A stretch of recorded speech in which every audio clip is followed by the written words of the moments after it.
মায়াপুর থেকে বাড়ি এসে দেখি এত পার্সেল এসছে, মানে আমি প্রচণ্ড টায়ার্ড অবস্থায় মায়াপুর থেকে বাড়ি এসেছি। অ্যান্ড বাকিরা সবাই আসছে বাড়িতে, সবার ব্যাগগুলো নিয়ে চলে এসেছি, কিন্তু ওরা গেছে কালকে হোলির জন্য শপিং করতে। তো কী কী কিনছে জানি না, কিন্তু বাড়ি এসে আমি দেখি যে খাট ভরে গেছে পার্সেলে।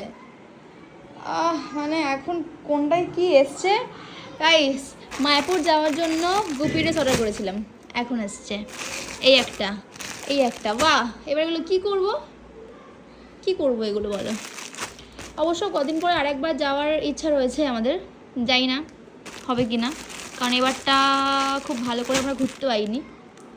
তো রেখে দেবো ভাবছি, নাহলে রিটার্ন করতে হবে, পরে আবার অর্ডার করবো। জানি না কী হবে, কী করবো বুঝতে পারছি না, তোমরা জানো আমাকে।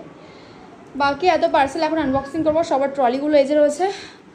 আর আমার প্রচুর টায়ার্ড লাগছে, আমার না স্নান করতে হবে, না হাইতে হবে বলতে গেছিলাম।